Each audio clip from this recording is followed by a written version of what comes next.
Hello student, welcome to my YouTube channel Rohit academy. Student, आज हम इस वीडियो में आप लोगों को बताएंगे आप लोगों का ये क्लास 12 का सब्जेक्ट आप लोगों का फिजिक्स यानी कि कक्षा 12 का विषय आप लोगों का भौतिक विज्ञान है। प्री बोर्ड परीक्षा 2025 का बिल्कुल न्यू पेपर वायरल पेपर आप लोगों के सामने लेकर के आया हूँ। आप लोगों के डिमांड पर ये पेपर का वीडियो बनाया जा रहा है। आप लोगों का पेपर का जो कोड है यानी कि पैटर्न आप लोगों का है D और V है। ठीक है, आप लोगों का ये पूर्णांक है 70 में 70 नंबर इस वीडियो में कंप्लीट एंड आप लोग को निचोड़ तरीके से बताएंगे एंड आप लोग को समझाएंगे। बस आप लोग वीडियो के अंत तक बने रहिएगा। खंड का यहाँ से हमारा स्टार्ट होता है, जिसमें से पहला बहुविकल्पीय प्रश्न दिया गया। प्रत्येक क्वेश्चन का 1 नंबर रहेगा, जिसमें से पहला क्वेश्चन देखिए क्या दिया गया है कि वायु में प्रकाश की चाल 3 × 10⁸ मीटर प्रति सेकंड है और 1.5 अपूर्णांक वाले कांच का प्रकाश की चाल क्या होगी, हमें ये बताना है। तो इसका जो राइट आंसर हो जाएगा, इसका सही आंसर क्या हो जाएगा, 2.5 × 10⁸ मीटर प्रति सेकंड हो जाएगा, जो कि डी वाला ऑप्शन है यानी कि दा वाला ऑप्शन हमारा इसका राइट हो जाएगा। ठीक है, 1 नंबर आप लोग का ये वाला कंप्लीट हो गया। फिर दूसरा क्वेश्चन दिया गया, लेंज का नियम के सिद्धांत पर आधारित है बाबू। तो ऊर्जा के सिद्धांत पर आधारित है हमारा कौन सा, आ वाला ऑप्शन, इसका भी सही हो जाएगा। फिर अगला क्वेश्चन दिया गया है कि धन आवेशित वस्तु पर होता है यानी कि धन आवेशित वस्तु पर क्या होता है बाबू। तो इसका राइट आंसर इलेक्ट्रॉनों की कमी होता है। क्या होता है बाबू, इलेक्ट्रॉनों की कमी होता है, यानी कि जो गरीब होंगे उनके पास क्या रुपए की कमी होगा। तो इसका यानी कि धन आवेशित वस्तुओं पर क्या होता है, इलेक्ट्रॉन की कमी हो जाएगा। ठीक है, अगला क्वेश्चन दिया गया, हाइड्रोजन के लाइमन श्रेणी का प्रथम रेखा को तरंग दैर्घ्य होता है यानी कि कितना होता है, हमें ये बताना है। तो जो घा वाला का सही आंसर हो जाएगा, क्या हो जाएगा बाबू, 1215 एंगस्ट्रॉन होता है, यानी कि हमारा कौन सा, ये सा वाला ऑप्शन इसका राइट हो जाएगा। ठीक है, कौन सा, ये सा वाला ऑप्शन हमारा इसका राइट हो जाएगा। ठीक, फिर अगला क्वेश्चन देख लेते हैं। अगला क्वेश्चन दिया गया है, किस रंग के प्रकाश की चाल जल में सर्वाधिक होती है, हमें ये बताना है। इसका क्या राइट आंसर हो जाएगा, आ वाला ऑप्शन सही हो जाएगा, लाल की। ठीक है, फिर अगला क्वेश्चन दिया गया है, ट्रांसफर के चा वाला क्वेश्चन दिया गया, 6 MCQ आप लोग का पूछा जाएगा, इसको भी जान लीजिएगा। इसका अगला क्वेश्चन दिया गया, ट्रांसफर के क्रोड को निम्न प्रभाव को कम करने के लिए पटलित किया जाता है, यानी कि कैसे किया जाता है, हमें ये बताना। तो भावर द्वारा किया जाता है, जो कि डी वाला ऑप्शन राइट है। 6 नंबर आप लोग का कंप्लीट होगा। आगे भी कंप्लीट तरीके से आप लोग को बताएंगे एंड आप लोग को समझाएंगे। बस आप लोग वीडियो के अंदर बने रहिएगा। क्या दिया गया है, दूसरा का खा वाला क्वेश्चन दिया गया है, लॉरेंज बल किसे कहते हैं, यानी कि लॉरेंज बल किसे कहते हैं, हमें ये बताना है। इसमें देखिए इसका आंसर क्या लिखिएगा, लॉरेंज बल। इसका आंसर लिखिएगा कि जब आवेशित कण की गति चुंबकीय क्षेत्र से होकर गुजरता है तो इस प्रक्रिया में चित्र रेखा को काटती है, जिसे लॉरेंज बल कहते हैं। बस आप लोग का 1 नंबर, आप लोग का 2 नंबर, 1 नंबर का क्वेश्चन है, 1 नंबर कंप्लीट हो जाएगा। ठीक है, फिर अगला क्वेश्चन दिया गया है, क्या यहाँ पर समझ लीजिए, अगला क्वेश्चन दिया गया, बायो सेवाट नियम लिखिए, यानी कि जो बायो सेवाट नियम है इसको हमें लिखना है। इसका आंसर क्या लिखेगा, विद्युत चुम्बकत्व के अंतर्गत एक समीकरण होता है और जो कि किसी विद्युत धारा द्वारा किसी बिंदु पर उत्पादित चुंबकीय क्षेत्र B का मान बताता है और सदिश राशि B धारा के परिमाण दिशा के चुंबकीय एक बिंदु को निर्भर करता है और यह नियम क्या कहलाता है, बायो सेवाट नियम कहलाता है। ठीक है, फिर अगला क्वेश्चन दिया गया है, गा वाला क्वेश्चन है कि क्रांति कोण किसे कहते हैं, यानी कि क्रांति कोण किसे कहते हैं, हमें ये बताना है। इसका आंसर लिख दीजिएगा कि आपतन कोण जिसके बराबर अपूर्णांक कोण होता है, जिसे क्रांति कोण कहते हैं। बस इतना लिख दीजिएगा, आप लोग का कंफर्म हो जाएगा। फिर अगला क्वेश्चन दिया गया, विशिष्ट चालक प्रतिरोध का मात्रक एवं बीमा लिखिए, यानी कि विशिष्ट चालकता का विशिष्ट प्रतिरोध का मात्रक लिखना। तो इसका मात्रक ओम मीटर होता है और इसकी जो बीमा होती है क्या होती है बाबू, ml3 यानी कि क्यूब, और पावर क्या हो जाएगा, क्यूब हो जाएगा, फिर a पे पावर -2 हो जाएगा।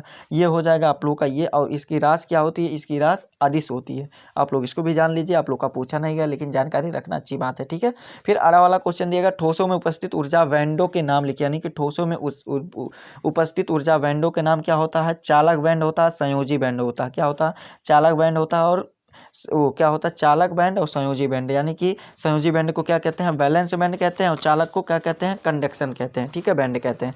ये वाला भी कंप्लीट हो गया ना बाबू। फिर अगला क्वेश्चन देगा, फोटान की ऊर्जा तथा संवेग में संबंध लिखिए। तो इसका बराबर क्या होता है, P बराबर आप लोग का क्या होता है, HV न्यू, और ये C, और फिर बराबर आप लोग का EC हो जाएगा। ठीक है, ये आप लोग का होता है इसका संबंध। ये वाला कंप्लीट हो गया। फिर अगला क्वेश्चन खंड गा यहाँ से हमारा स्टार्ट होता है, जिसमें से आप लोगों को पूछा गया ट्रांसफर क्या है, यानी कि पूछा गया है कि ट्रांसफर क्या है या किस सिद्धांत का कार्य करता है।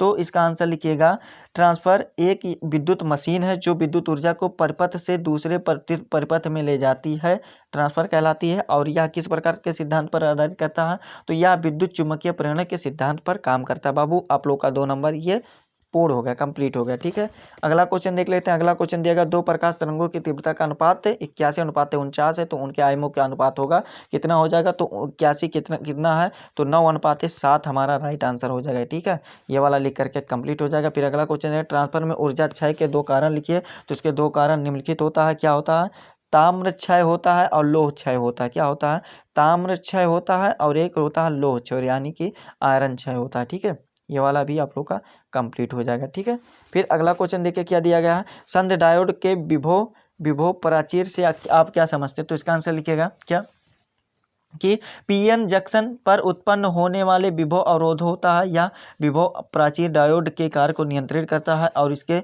मतलब जो विभव प्राचीर इलेक्ट्रॉनों को, छिद्रकों को, प्रवाहों को रोकता है, और यह मान यानी कि विभव प्राचीर का मान संधि के तापमान पर निर्भर करता है। ये आप लोग का लिख करके कंप्लीट हो जाएगा। ठीक है, 2 नंबर कंप्लीट हो जाएगा।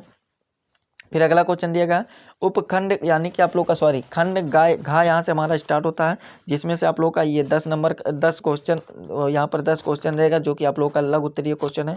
इसमें जो पूछा गया क्वेश्चन यहाँ पर समझ लीजिए।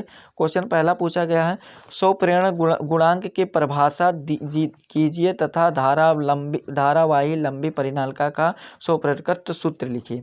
हमें इसमें यह बताना है, 3 नंबर का क्वेश्चन है, तो इसका आंसर लिख सकते हैं परिभाषा, कि किसी कुंडली का स्वप्रेरण गुणांक उस चुंबकीय फ्लक्स के बराबर होता है जो कुंडली में 1 एम्पीयर की धारा को प्रवाहित करने पर उत्पन्न होता है, जिसे स्वप्रेरण गुणांक कहते हैं। और यह परिभाषा लिख करके कंप्लीट हो जाएगा। इसका सूत्र आप लोग को स्वयं से तैयार कर लेना है, ये वाला स्वयं से तैयार कर लीजिएगा।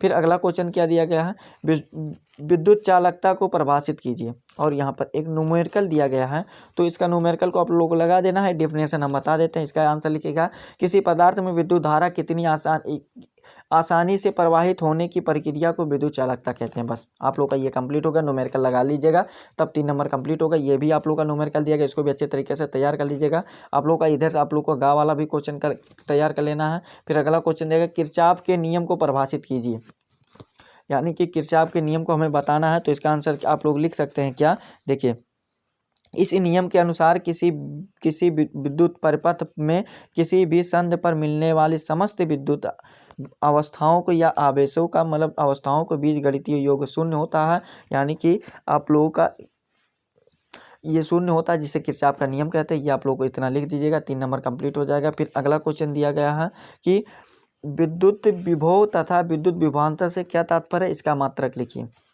यानी कि विद्युत विभव तथा विद्युत विभवांतर से क्या तात्पर्य है, इसका मात्रक लिखना है।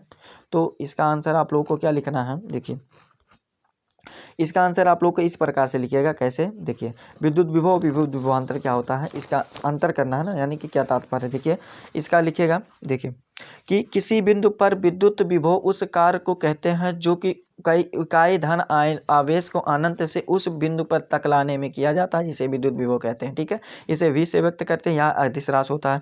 विद्युत विभवांतर क्या होता है, इसका समझिएगा, विद्युत विभवांतर दो बिंदुओं के बीच विद्युत विभव के अंतर को ही विद्युत विभवांतर कहते हैं। ठीक है, इसे डेल्टा v से व्यक्त करते हैं, यहाँ एक अदिश राशि है, और इसका विभवांतर का वोल्टमीटर से मापी से मापा जाता है। ठीक है, और इसका जो मतलब ये हो जाएगा, आप लोग का कंप्लीट हो जाएगा 2 नंबर। और फिर आप लोग का अगला क्वेश्चन न्यूमेरिकल दिया गया, आप लोग का ये आप लोग का न्यूमेरिकल भी तैयार कर लीजिएगा अच्छे तरीके से। फिर अगला क्वेश्चन दिया गया है कि हाइगेंस के सिद्धांत के प्रकाश के अपवर्तन की व्याख्या कीजिए। तो देखिए, जितना भी क्वेश्चन बता रहे हैं सभी मोस्ट इंपॉर्टेंट क्वेश्चन है, तो इसकी व्याख्या निम्नलिखित प्रकार है। कैसे लिखना है, कि इसका आंसर लिखेगा कि जब प्रकाश एक माध्यम से दूसरे माध्यम में जाता है तो वह उसका मार्ग बदल जाता है, इसे अपूर्णांक कहते हैं। और फिर हाइगेंस के सिद्धांत के अनुसार लिखिएगा कि प्रकाश स्रोतों से निकलने वाली तरंगों के चारों तरफ समान गति से फैलती है, और जब प्रकाश तरंगे किसी चीज़ से टकराती है तो उसमें ऊर्जा का आदान प्रदान होता है और टक्कर की जगह नया स्रोत बन जाता है। ठीक है, और इन नए स्रोतों को नई तरंगें पैदा होती हैं, जिन्हें द्वितीयक तरंगिकाएं कहते हैं। ठीक है, द्वितीयक तरंगिकाएं माध्यम से उसी चाल से आगे बढ़ती हैं जिस चाल से प्राथमिक की ओर आगे बढ़ती हैं। ठीक है, इस प्रकार से इसका व्याख्या कंप्लीट हो जाएगा। फिर अगला क्वेश्चन आप लोग को न्यूमेरिकल दिया गया, ये वाला न्यूमेरिकल भी तैयार कर लीजिएगा। फिर आगे क्वेश्चन आप लोग को जितना भी क्वेश्चन बता रहे हैं, वीडियो को रोक करके आप लोग इसको सभी क्वेश्चन को तैयार कर लेना है, अथवा करके दिया गया यहाँ पर लॉन्ग आंसर टाइप क्वेश्चन, यानी कि 5 नंबर का क्वेश्चन स्टार्ट होता है। गॉस का प्रमेय भी दिया गया, इसको भी तैयार कर लीजिएगा। पी एन चंद्र डायोड दिया गया, अथवा करके भी दिया गया। अगर आप ऊपर वाला नहीं करना चाहते तो नीचे वाला भी कर सकते हैं, ठीक है, यहाँ पर देख सकते हैं। फिर अगला क्वेश्चन दिया गया 8वां क्वेश्चन की द्रव्य तरंगे क्या है और दे ब्रॉगली तरंगे के सूत्र के व्यंजक प्राप्त कीजिए। अथवा करके भी दिया गया है कि दर्शाइए कि उपयुक्त परपथ के प्रत्येक प्रतिरोध को प्रवाहित धारा का मान ज्ञात कीजिए। ये वाला भी अच्छे तरीके से आप लोग तैयार कर लीजिएगा। फिर अगला क्वेश्चन दिया गया अवतल गोलीय पृष्ठ पर अपवर्तन के सूत्र को स्थापित कीजिए। अथवा करके भी दिया गया आप लोग का एक न्यूमेरिकल दिया गया कि 1000 वाट माइनस क्या दिया गया आप लोग का से इतना दिया गया 250 वाट के हीटर के तार का प्रतिरोध ज्ञात कीजिए, यानी कि इतना से इतना आप लोग का प्रतिरोध ज्ञात करना। तो ये वाला भी अच्छे तरीके से तैयार कर लीजिएगा, ठीक है। यही था आप लोग का कक्षा 12 का फिजिक्स का पेपर, जो कि आप लोग को इस वीडियो में कंप्लीट एंड आप लोग को निचोड़ तरीके से फुल सोल्यूशन यानी कि संपूर्ण हल के साथ आप लोग को बता दिया एंड आप लोग को समझा दिए। आप लोग को ये हमारा प्यारा सा लवली सा वीडियो कैसा लगा कमेंट करके जरूर बताइए। हाँ, अगर आप हमारे चैनल पर नए हो तो बाबू आप लोग चैनल को सब्सक्राइब कर लीजिएगा और बेल आइकन को दबा दीजिएगा। और आप लोग वीडियो को शेयर नहीं करते तो आप लोग को इस वीडियो को क्लास 12 के यानी कि कक्षा 12 के जितने भी स्टूडेंट होंगे उनके पास अधिक से अधिक जरूर शेयर करके पहुँचा दीजिएगा, ठीक है। चलिए हम आप लोगों से मिलते हैं नेक्स्ट वीडियो में नेक्स्ट टॉपिक के साथ। तब तक के लिए जय हिंद, जय भारत, वंदे मातरम।